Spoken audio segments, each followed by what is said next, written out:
Hello dear student, स्वागत है आप सभी का ज़ूम क्लासेस के इस नए वीडियो में। मैं संजीव सर। स्टूडेंट, आज के इस वीडियो में हम आपके नेक्स्ट चैप्टर यानी कि मानव ने तथा रंग बिरंगा संसार के सभी इंपॉर्टेंट क्वेश्चन को डिस्कस करने वाले हैं और इस चैप्टर का पूरा कंप्लीट रिवीजन भी करवाएंगे। कोई भी टॉपिक इस चैप्टर में ऐसा नहीं बचेगा कि जो आपसे बोर्ड एग्जाम में पूछा जाए और आप उसको सॉल्व ना कर सकें। बस इसके लिए बस आप वीडियो को शुरू से लेकर लास्ट तक पूरा देखिए, जिससे सारी चीजें ए टू जेड आपको अच्छे से समझ में आ जाए। अगर आप लास्ट से वीडियो पूरा देखते हैं तो कोई भी क्वेश्चन ऐसा नहीं बचेगा कि जो बोर्ड एग्जाम में आपसे इस चैप्टर का छूट जाए। ठीक है, जैसा कि पहले चैप्टर का फाइनल शॉट हमने आपको प्रोवाइड किया। अगर आप लोगों ने पहले चैप्टर का फाइनल शॉट नहीं देखा है तो पहले चैप्टर का फाइनल शॉट जाकर देख लीजिए, क्योंकि पहले चैप्टर में सारी चीजें हमने दोबारा से एक्सप्लेन किया है, सारी चीजों को अच्छे से फिर से जो है आपको पढ़ाया है और ये भी आपसे को बताया है कि कौन से टॉपिक से किस तरीके के क्वेश्चन पूछे जाते हैं। ठीक है, तो चलिए फाइनल शॉट की वीडियो को स्टार्ट करने से पहले हम बात करते हैं कि चैप्टर नंबर 2 यानी जो भी चैप्टर है आपका ये मानव ने तथा रंग बिरंगा संसार, इसमें कौन कौन से टॉपिक हमको जो है इस चैप्टर में पढ़ने हैं। तो इस चैप्टर में जो सबसे मेन टॉपिक हमको पढ़ना है वो पहला टॉपिक है आपका मानव नेत्र। ये आपका विस्तृत उत्तरीय में पूछा जा सकता है, मानव नेत्र का सचित्र वर्णन। ठीक है, मानव नेत्र। तो अगर हम मानव नेत्र की बात करें तो मानव नेत्र में कई सारे पार्ट होते हैं, आइरिस, पुतली, ठीक है, रेटिना, त्वचा अपद्रव। तो ये सारी चीजों के अलग अलग क्या फंक्शन है, क्या कार्य है। सचित्र वर्णन का मतलब है इसके हर एक पार्ट का अच्छे से आप सभी को फिगर बना के उसको एक्सप्लेन करना है। ठीक है, अब अगर हम मानव नेत्र की बात करें तो मानव नेत्र आप लोगों को तो बिल्कुल रट गया होगा, क्योंकि मानव नेत्र पर कम से कम अगर कुछ नहीं तो 5 वीडियो तो आपको प्रोवाइड हमने किया ही है मानव नेत्र पर। ठीक है, तो आज के इस वीडियो में मानव नेत्र पर जो है ज्यादा डिस्कशन नहीं करेंगे। ठीक है, क्योंकि मानव नेत्र की वीडियो आप शुभम क्लासेस पे ऑलरेडी मानव नेत्र तथा रंग बिरंगा संसार डालेंगे बाय शुभम क्लासेस, तो पूरी वीडियो जो है जितना भी हमने अपलोड किया है सब एक साथ आ जाएगा। ठीक है, तो आप वहां से उसको देख लीजिएगा, क्योंकि वही सारी चीजें यहाँ पे फिर से एक्सप्लेन करनी है।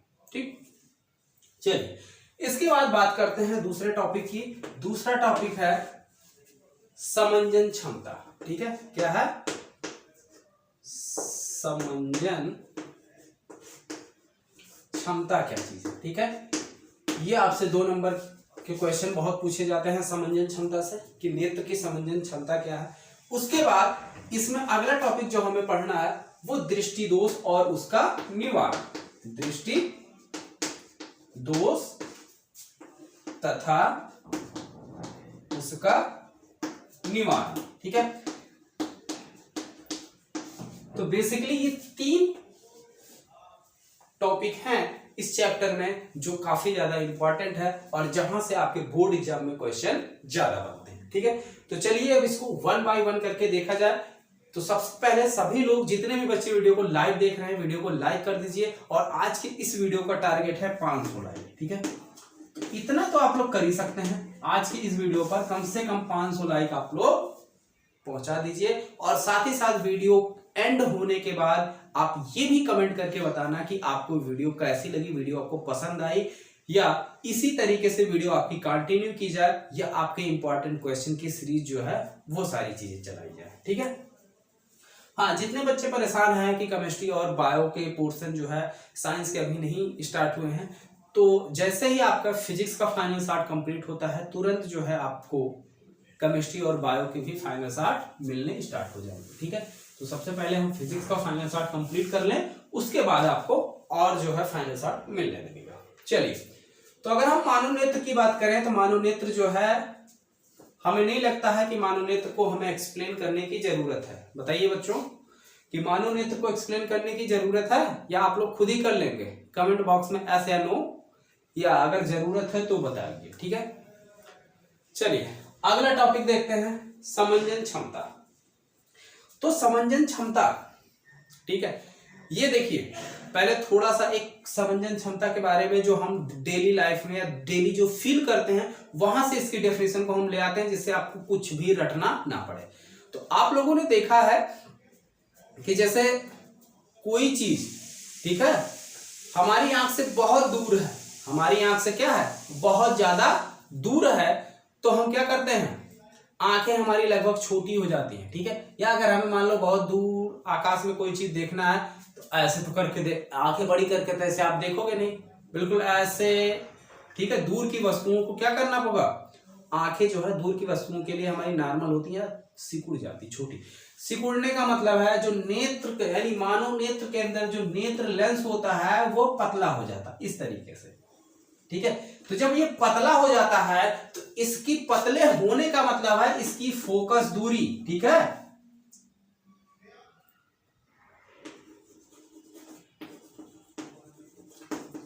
फोकल लेंथ जिसे बोलते हैं फोकस दूरी, ये बढ़ जाती है।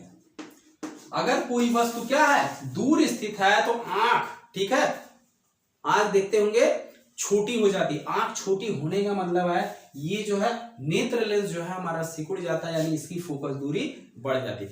और जब कोई वस्तु जो है आंख के बिल्कुल ऐसे समीप ले आते हो तो जितना पास ले आते हो आंखें उतनी ही ज्यादा बड़ी हो जाती हैं। तो आंखें बड़ी होने का मतलब है ये नेत्र लेंस क्या होता है, मोटा हो जाता है इस तरीके से, ठीक है। तो जब नेत्र लेंस मोटा हो जाता है तो इसकी फोकस दूरी घट जाती है, ठीक है। इसकी फोकल लेंथ जो है वो क्या होती है, घट जाती है, ठीक है। इसकी फोकल लेंथ घट जाती है।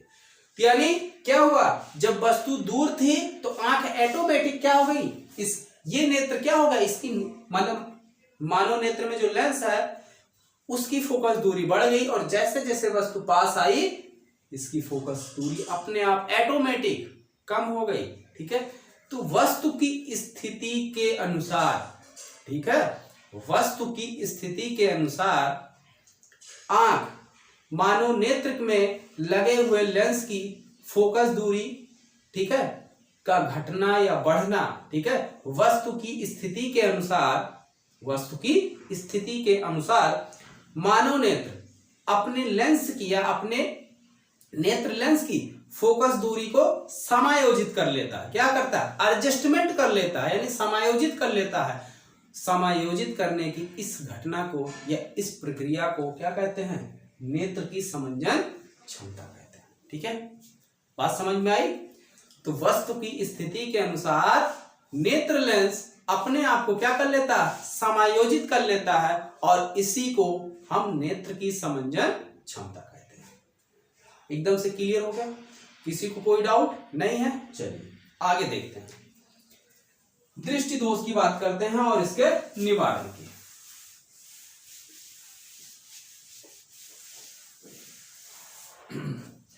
तो अगर हम दृष्टि दोष की बात करें तो बेसिकली जो है दृष्टि दोष दो प्रकार के होते हैं, लेकिन देखा जाए तो तीन प्रकार के होते हैं, ठीक है।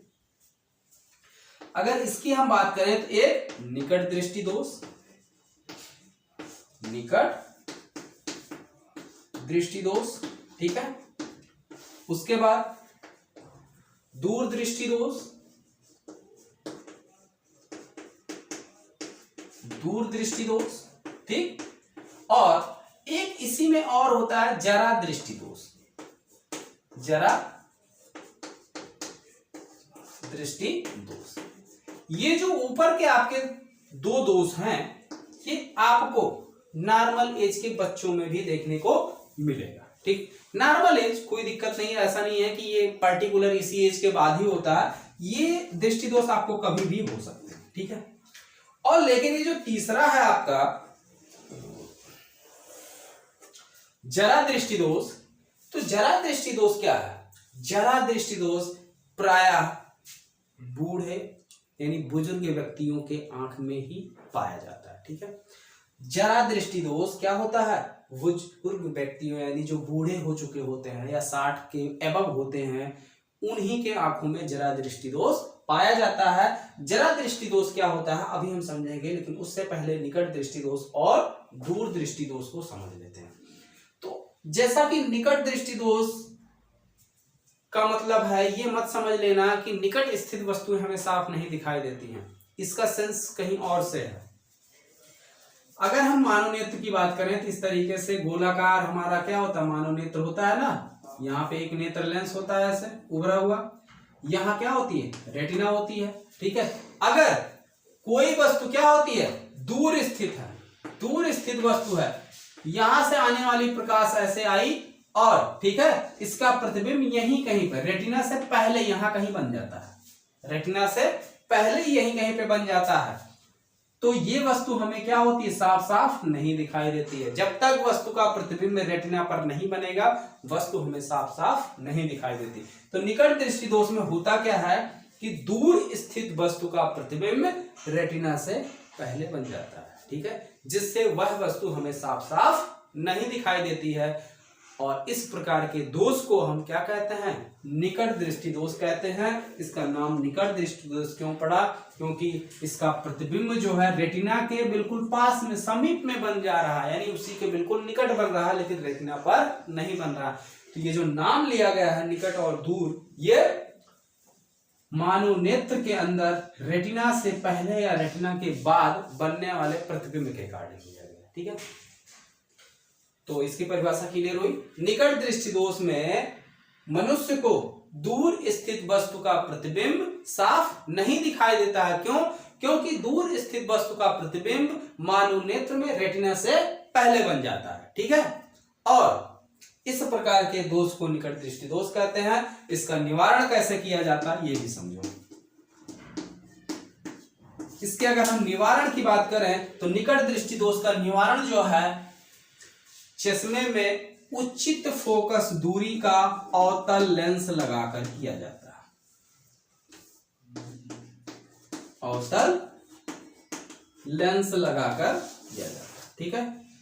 तो निकट दृष्टि दोष का निवारण चश्मे के अंदर उचित फोकस दूरी का अवतल लेंस लगाकर किया जाता है। अवतल लेंस की पहचान क्या है, वो किनारों पर मोटा होता है और बीच में पतला होता है, इस तरीके से। ये बिल्कुल क्लियर हुआ, आगे बढ़िए। दूर दृष्टि दोष,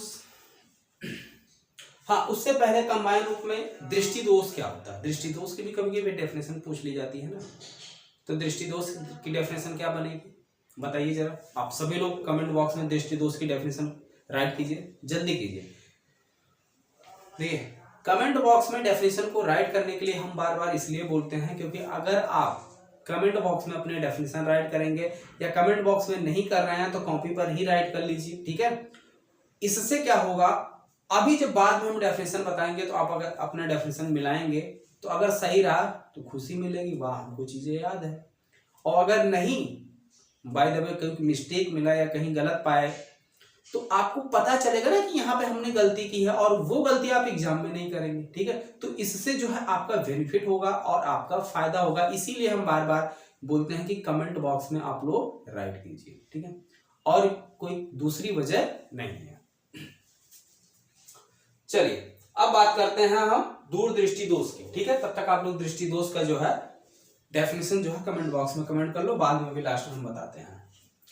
दूर दृष्टि दोष, इसमें क्या होता है, इसमें निकट स्थित वस्तु, जैसे मानो नेत्र के यहां समीप कोई मान लेते हैं वस्तु इस तरीके से स्थित है, इसका प्रतिबिंब जो है रेटिना से दूर बनता है। कहां बनता है, रेटिना से दूर बनता है, ठीक है, और वस्तु हमें साफ साफ नहीं दिखाई देती है। तो इस प्रकार के दोष को हम दूर दृष्टि दोष कहते हैं। और अगर इसके हम निवारण की बात करें तो इसका निवारण जो है उचित फोकस दूरी का उत्तल लेंस लगा के किया जाता है, ठीक है। इसका निवारण कैसे किया जाता है, उचित फोकस दूरी का उत्तल लेंस लगा के, ठीक है, चश्मे में उत्तल लेंस लगा के किया जाता है। और जरा दृष्टि दोष में, जरा दृष्टि दोष में क्या है कि व्यक्ति को ना तो दूर स्थित वस्तु साफ साफ दिखाई देती है और ना ही पास स्थित वस्तु साफ साफ दिखाई देती है। तो इसके लिए क्या प्रबंध किया गया है, इसके लिए जरा दृष्टि दोष वाले व्यक्तियों के चश्मे में दोनों लेंस यानी उत्तल लेंस और अवतल लेंस दोनों का प्रयोग किया जाता है। यानी ऊपर के पोर्शन में, जैसे मान लीजिए ये आपका चश्मा है तो ऊपर के पोर्शन में, ठीक है, ये भाई आपका चश्मा हो गया, अरे यार कैसे भी बन गया, कोई दिक्कत नहीं, ठीक है। तो यहाँ इतना ऊपर के पोर्शन में, ऐसे नीचे का पोर्शन ये ऐसे देखेंगे इस तरीके से ऐसे दिखेगा, तो ये आपका उत्तल लेंस लगा होता है यहाँ इतने पोर्शन पर, ठीक है, उत्तल लेंस होता है। और ये बाकी सब आपका अवतल लेंस होता है। यानी जब उसको दूर देखना होता है तो यहां से देखता है, और जब पास देखना होता है तो इस लेंस से देखता है, जिससे जो है उसको सारी वस्तुएं साफ साफ दिखाई देंगी। ठीक है, चीजें बिल्कुल क्लियर हुई। चलिए अब बात करते हैं दृष्टि दोष के परिभाषा की।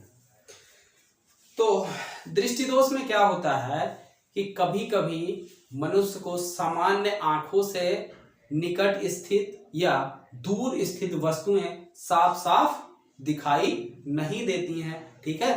तो इस दोष को हम क्या कहते हैं, दृष्टि दोष कहते हैं। बस सिंपल सी डेफिनेशन है।